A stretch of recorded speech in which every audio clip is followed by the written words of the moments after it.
Smart growth, smart code, sustainable development. We hear these terms every day, but what do they mean and how will they change our lives? I'm Alexandra Swan, and in this short video presentation, you'll find out exactly what smart growth means to you.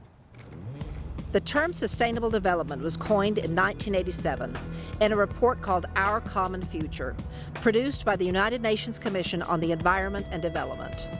The commission was chaired by Gro Harlem Brundtland, former Prime Minister of Norway, former head of the World Health Organization, and Vice President of the International Socialists. Brundtland's findings led to the United Nations Earth Summit, which created Agenda 21.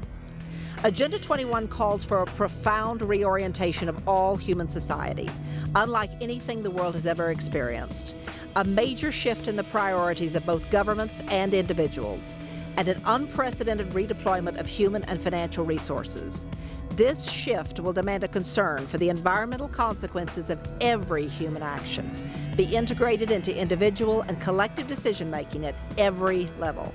Although Agenda 21 was too radical to ever be ratified by the U.S. Senate, it was signed by President George H.W. Bush as a soft treaty, and every U.S. president since 1992 has reaffirmed its goals.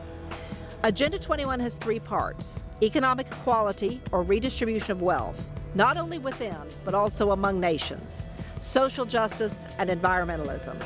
Agenda 21 calls for the abolition of private property and free enterprise in favor of communal ownership and central planning. In 1995, Bill Clinton created the President's Council on Sustainability.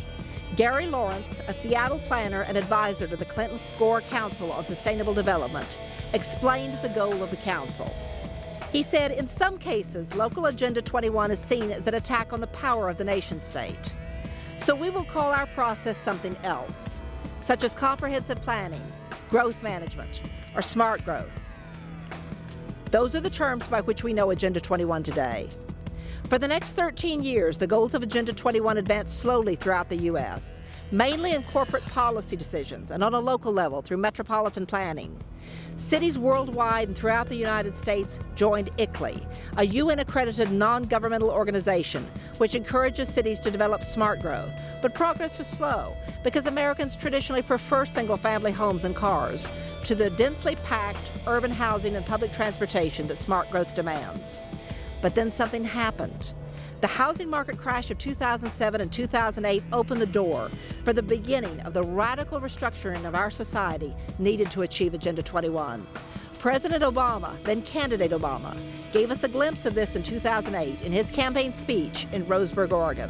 We can drive our SUVs and, eat as much as we want and keep our homes on, 72 degrees at all times, and whether we're living in a desert or we're living in the tundra, and then just expect that every other country is going to say, okay, you guys go ahead and keep on using 25% of the world's energy, even though you only account for 3% of the population, and we'll be fine. Don't worry about us. Since 2008, our government has been actively implementing Agenda 21, not just on a local level, but on a national one.